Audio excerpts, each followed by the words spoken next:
ദുബായിൽ വാഹന പരിശോധനാ കേന്ദ്രങ്ങളിലെ സേവനങ്ങൾ ഇനി മുതൽ ഓൺലൈനായി ബുക്ക് ചെയ്യണം. ഹത്തയിലെ തസ്ജീൽ സെന്റർ ഒഴികെയുള്ള കേന്ദ്രങ്ങളിൽ ഇത് ബാധകമായിരിക്കുമെന്ന് അധികൃതർ അറിയിച്ചു. പരിശോധനാ കേന്ദ്രങ്ങളിലെ തിരക്ക് കുറയ്ക്കാൻ ലക്ഷ്യമിട്ടാണ് ഈ നടപടി. കഴിഞ്ഞ വർഷം ഒക്ടോബറിൽ ദുബായ് അൽഖിസൈസിലെയും അൽബർഷയിലെയും തസ്ജീൽ കേന്ദ്രങ്ങളിൽ ആരംഭിച്ച ഓൺലൈൻ ബുക്കിംഗ് സംവിധാനം വിജയമായതോടെയാണ് സേവനം വ്യാപിപ്പിക്കാൻ അധികൃതർ തീരുമാനിച്ചത്.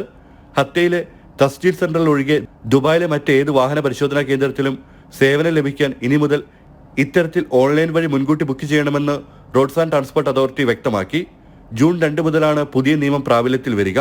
അപ്പോയിന്റ്മെന്റ് ബുക്ക് ചെയ്യുന്നത് കാത്തിരിപ്പ് സമയം ഏകദേശം 40% കുറയ്ക്കാൻ സഹായിക്കുമെന്ന് RTIയുടെ ലൈസൻസിംഗ് ഏജൻസിയിലെ vehicle licensing director Faiz Al Farsi പറഞ്ഞു. അതേസമയം മുൻകൂർ അപ്പോയിന്റ്മെന്റ് ഇല്ലാതെ സേവന കേന്ദ്രങ്ങൾ സന്ദർശിക്കാൻ ആഗ്രഹിക്കുന്ന ഉപഭോക്താക്കൾക്ക് വാക്കിൻ സേവനം ഇപ്പോഴും ലഭ്യമാണ്. അതിനായി 100 ദിർഹത്തിന്റെ അധിക സേവന ഫീസ് ബാധകമാകും. എന്നാൽ മുതിർന്ന പൗരന്മാരുടെ പേരിൽ ദുബായ് രജിസ്റ്റർ ചെയ്ത വാഹനങ്ങളുടെ പരിശോധനയ്ക്ക് ബുക്കിംഗ് നിർബന്ധമല്ല. ജനം, ദുബായ്.